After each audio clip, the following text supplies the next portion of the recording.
Allez, une petite vidéo du chef Otaku, ça fait longtemps. Ok, vidéo du chef Otaku. Pourquoi Zoro doit mourir? On verra un petit peu ce que ça va donner.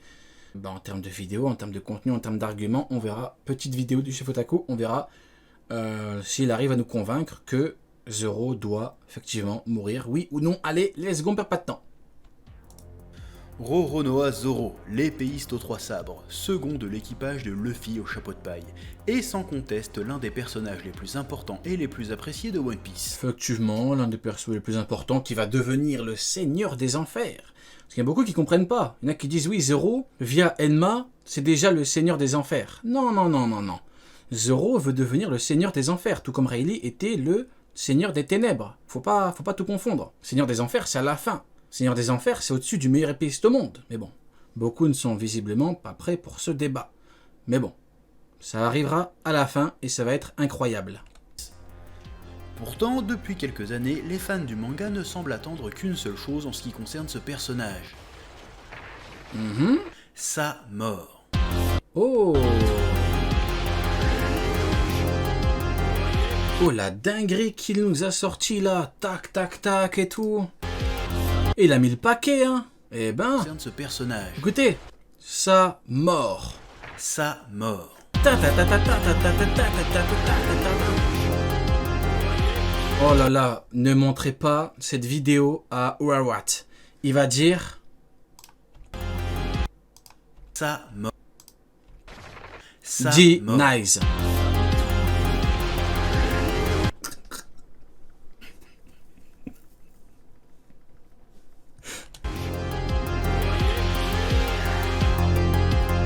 Tout semble commencer avec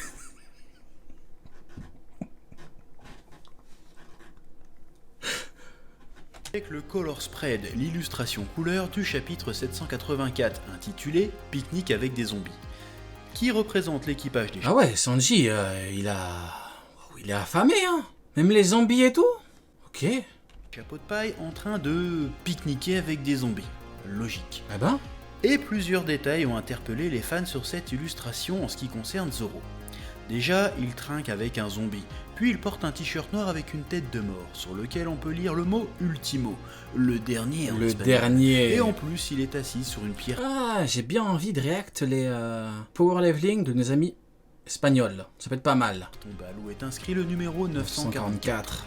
Pour les fans les plus tarés, je veux dire les plus attentifs, ça ne fait aucun doute, Zoro va mourir lors du chapitre 944. Done peace.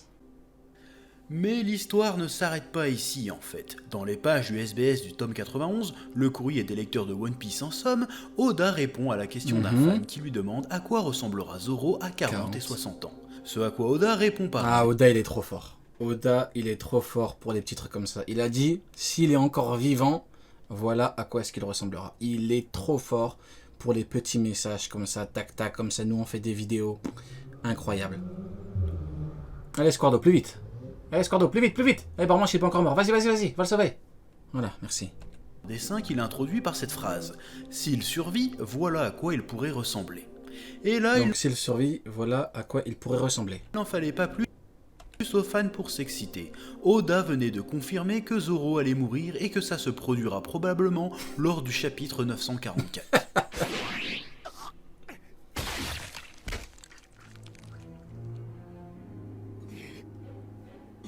Oh, dinguerie, hein. Il lui a mis un coup, il a couché Zoro, après il en pouvait plus, hein. C'est pour ça qu'il y en a beaucoup qui comprennent pas, mais dans OP, quand tu te prends un coup, alors que vraiment tu t'y attendais pas, quand t'es pas dans des conditions normales, Squardo il va arrêter de...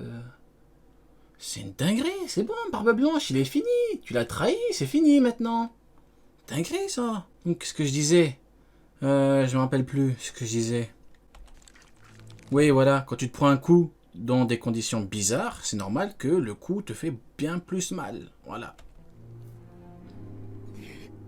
Arrête, Squardo! Bon, depuis le chapitre 944 est passé et il n'est pas mort.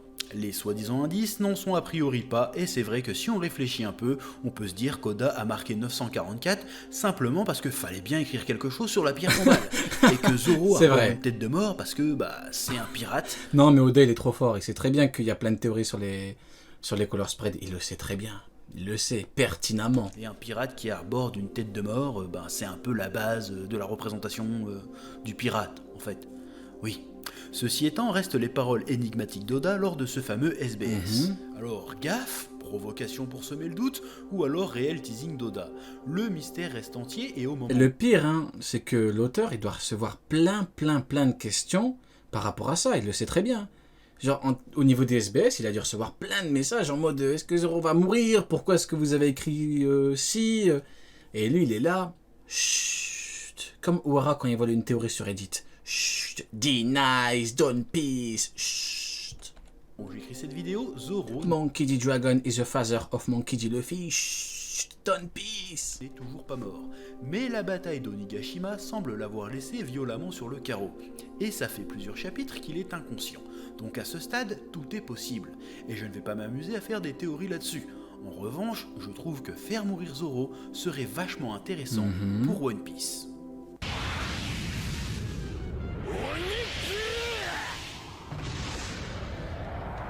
Pourquoi, selon moi, la mort de Zoro serait un événement super intéressant dans One Piece, et tout particulièrement pour le personnage de En Monkey. vrai, c'est qu'une question de...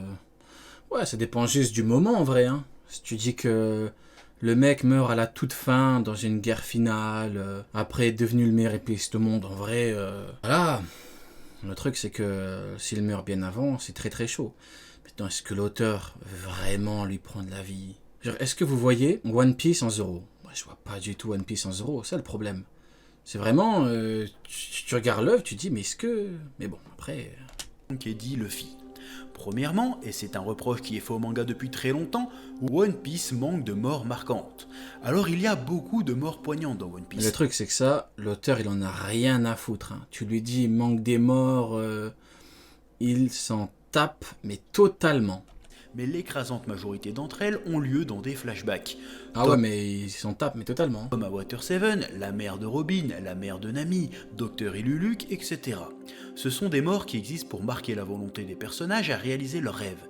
Les personnages sont tels qu'ils sont parce qu'ils ont perdu des gens chers, à un moment donné de leur histoire passée. Dans le présent, dans le cours du récit, les chapeaux de paille ne sont que très peu confrontés à la mort, et ce, même si les dangers qu'ils affrontent sont toujours plus grands. Ça finit par donner au manga un côté un peu trop enfantin, un peu trop idéaliste, où rien n'est jamais grave de manière définitive. Il n'y a qu'à voir la bataille d'Onigashima, qui semble se terminer au chapitre 1050. Aucune mort majeure à déplorer, alors qu'ils affrontaient deux équipages d'empereurs, et qu'il s'agit de la plus grosse guerre de tout One Piece à ce jour. Du coup, est-ce que le péril était si grand? La bataille de Marineford, en théorie moins grosse, a vu disparaître Barbe Blanche et surtout Ace. En vrai, c'est ça, en vrai... Ouais, parce qu'après, Marineford, c'est vraiment des mecs qui devaient absolument mourir. Hein. Barbe Blanche devait absolument mourir, il pouvait pas rester en vie. Ace devait absolument perdre la vie. Pourtant, tu regardes l'arc dans sa globalité, personne ne se plaint. Hein. Luffy n'a pas pu sauver. La bataille n'a pas été gagnée, mais en perdant Ace, Luffy s'est rendu compte de sa faiblesse et du chemin qu'il lui restait à parcourir pour atteindre son but, et faire en sorte qu'il ne perde plus jamais une Après, Marineford, c'est une dinguerie aussi. Hein. T'as les trois grands pouvoirs quand même. Hein. Shichibukai, Yonko, Marine. T'as même des prisonniers qui sont arrivés de nulle part. Après, t'as les pacifistas qui sont venus. Ah ouais, c'est incroyable. personne à qui il tient. La mort de Ace... C'est vrai, si tu devais comparer Marineford à Onigashima, c'est pas vraiment comparable. Hein. Là, t'avais une alliance contre un équipage Yonko et Big Mom, au final, son équipage finito. En vrai, ce qui était vraiment impressionnant, c'est surtout le fait qu'on avait deux Yonko. C'est ça. Au final, ouais, c'est différent quand même. Ça a permis à Luffy de grandir, et c'est parce que Barbe Blanche et Ace sont morts que la bataille de Marineford est restée dans les annales. Cette bataille a eu un coût élevé. On peut même remonter à Enies Lobby. La bataille leur a en quelque sorte coûté le Going Merry. Il était déjà mourant, mais si on se souvient d'Enies Lobby, c'est en grande partie parce que c'est la dernière bataille du Going Merry. Il est trop fort, Oda. Il a dit, je tue pas de perso, je fais couler un bateau. Il est trop fort. Non, non, non, on peut pas le tester. Hein. Non, on peut pas, on peut pas. Il a dit, vous voulez un perso qui meurt? Allez hop, je te coule un bateau et tu vas pleurer. C'est pas tu vas pleurer en mode mieux qu'il est pas niveau Yonko, tu peux pleurer. Non, non, non, c'est juste là, tu vas pleurer, t'es pas content. Bon, enfin, en vrai, c'est dans les deux sens du terme. C'est si t'es pas content, tu pleures, et si t'es content, tu pleures aussi. Il est trop fort. Mary.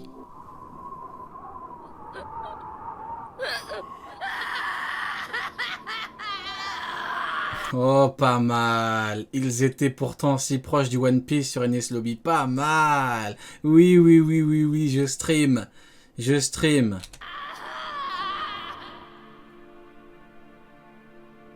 À Onigashima, la bataille ne semble ne leur avoir rien coûté. Bon, ok, les gars de Wano ont tout perdu pendant 20 ans, mais ça ne concerne pas les chapeaux de paille ni Luffy directement. Une grande bataille, une grande victoire se mesure à ce qu'on sauve, mais aussi à ce qu'on perd. Et Luffy et ses potes ne perdent pas grand chose dans leur aventure post-ellipse. Une mort d'un personnage aussi important que Zoro serait marquante et confirme. Ouais, en vrai, après, c'est qu'une question de temps, encore une fois. Quand est-ce que tu veux que Zoro perde la vie? Si en vrai, il atteint son objectif, le mec devient le seigneur des enfers, voilà. Le Meiho, bon bah écoute, après il peut perdre la vie à la limite.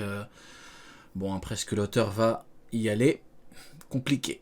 Confirmerait le statut légendaire de Dinguerie de se dire que Road Poneglyph et tout, alors que t'as juste allé sur Enies Lobby, tu sautes. la bataille qu'ils viennent de mener.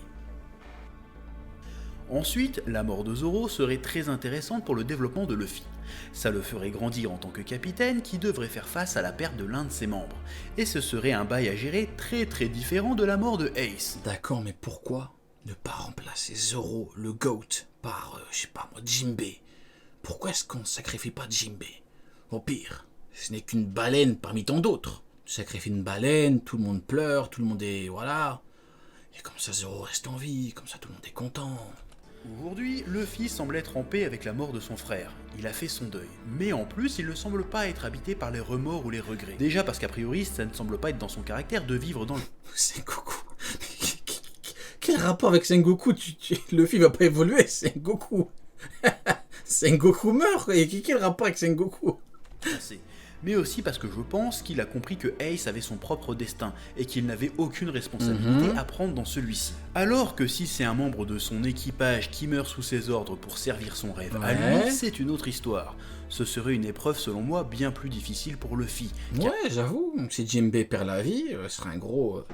voilà, ça va faire évoluer Luffy, tout le monde va pleurer, même moi je vous le dis très honnêtement, moi je suis là, oh non, Jinbei, oh non, je suis... voilà, je suis tellement dégoûté, je suis tellement triste, et voilà, après on passe à autre chose, parce que voilà. Car il serait directement responsable. Ce serait beaucoup plus dur à porter et le forcerait à faire preuve d'encore plus de détermination pour atteindre son objectif. Et ça ajouterait énormément de poids, de valeur à sa plus que probable victoire. Allez, petite question, et me dites pas Sengoku, s'il vous plaît, me dites pas Sengoku, j'en peux plus de lui. Pour vous, si un Mugi doit perdre la vie, c'est lequel? Dites-moi dans le chat, et pas de Sengoku. Finale, parce que les grands accomplissements ne sont pas tant définis par ce qu'on gagne, mais parce qu'on a sacrifié pour gagner. Et je vois mal Luffy devenir roi des pirates sans jamais rien sacrifier. Voilà pourquoi, selon moi, Zoro doit mourir. Merci d'avoir regardé cette vidéo. Ok, hein. Ouais, vidéo fort intéressante. Vous êtes des gamins dans le chat, c'est ce que je retiens, voilà.